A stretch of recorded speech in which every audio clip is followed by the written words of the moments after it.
Welcome to places. Today we try out something new. We'll take the train from Ongata Rongai going to Suswa.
So getting to Ongata Rongai train station, you will go past Maxwell Adventist University and you won't miss it because the train tracks go over the road.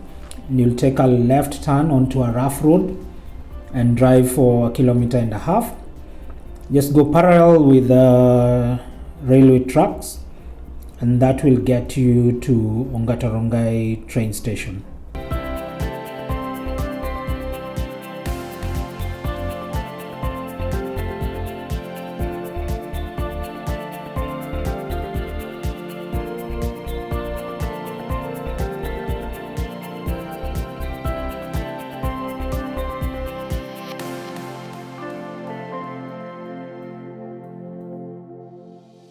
Quite a bumpy ride for around 1.5 kilometers from the main road, but you get to the station, there is good parking slots.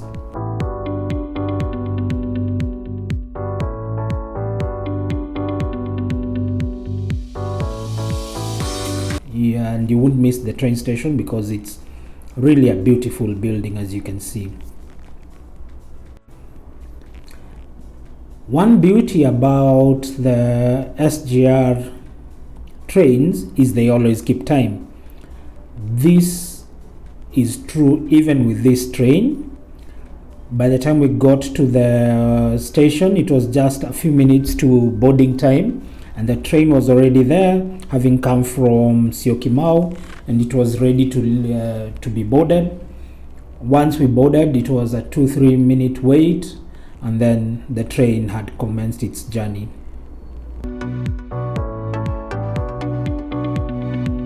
To book the train, you would have to go to the train station if you're not booking it from either the beginning or the end of the train ride. So if you're not booking it at Syokimau or at Suswa, you have to go to the train station to get your tickets. Secondly, they do not take any other form of payment other than cash. So be ready with cash. It costs 100 shillings from Ongata Rongai to Suswa. I do not have the pricing for if it costs the same from Syokimau to Suswa, but it was 100 shillings from Ongata Rongai to Suswa and 100 shillings to come back.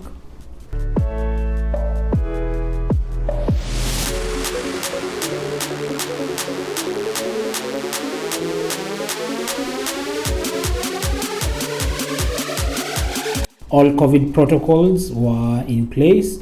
The train had been sanitized. The stewards on the train were wearing masks and gloves. So I would say they were doing quite a good job. Luckily for us, the train wasn't that full. I would say it was around 1/3 to 1/2 capacity. So there was quite some space between people and you're allowed to remove your mask once on it.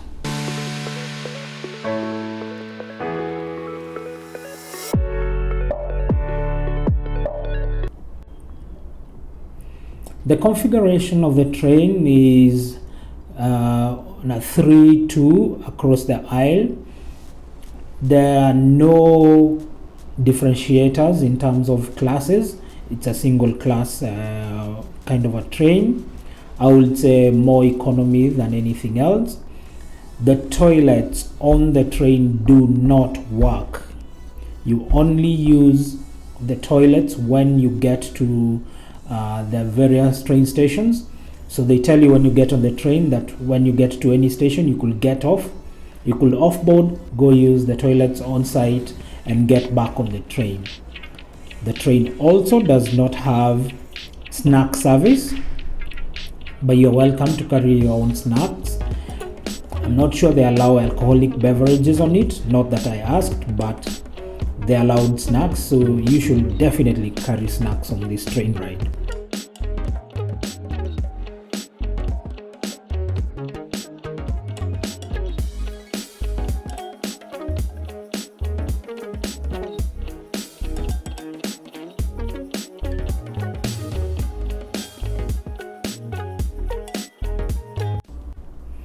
On the way, there are various tunnels. I think there were 3 or 4, if I'm not wrong.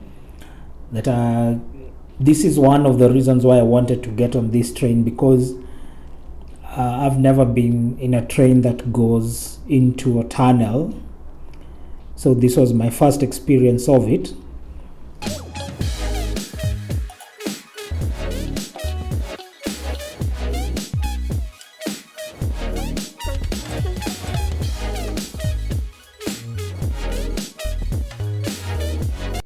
Interestingly, the first bit of the tunnel is not lit. I don't know if this is a design flaw or a design decision, but then when you go further into the tunnel, the lights are on, and then that gives you a really interesting perspective of the tunnel, because as the light at the end starts dimming, then the rest of the lights start illuminating the insides of the tunnel.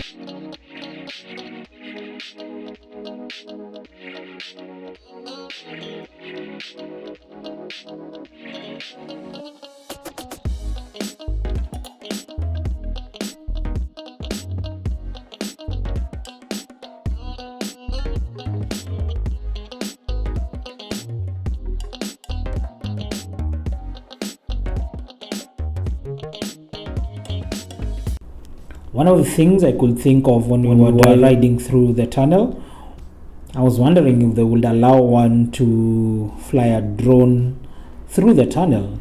I don't know if this is allowed, but do you think that can be done? And should it be done? Say if you were able to be told what time the train would be passing, and they gave you permission to fly a drone through it. I think that will really be interesting.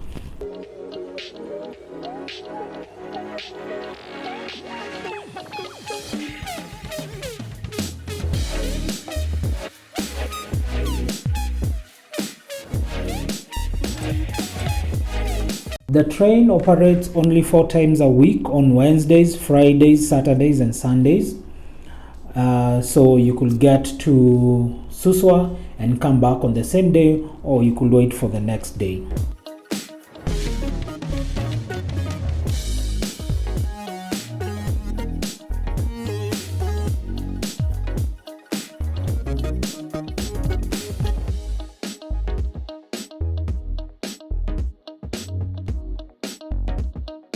A total of 3 tunnels. The first one bores the Ngong Hills, then another one at Kimuka and Nachu.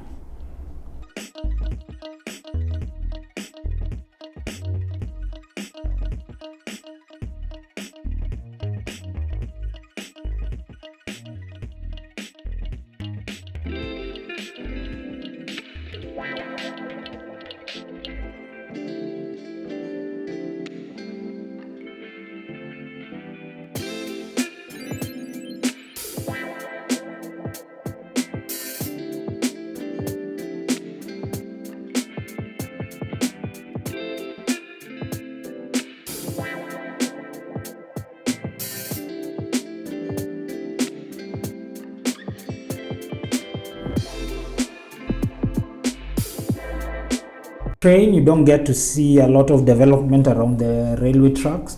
And this is one of the things that detractors of the railway line, when they nicknamed it the railway line to nowhere, this is what they meant. You don't see a lot of development, so you don't see towns springing up. Unfortunately, the train stations are quite some ways away from the towns that already exist, so nothing is coming up in that area. And where the train tracks even pass, there is nothing on the sides. It's just shrubbery, a lot of shrubs, a lot of shrub, and a lot of virgin land. But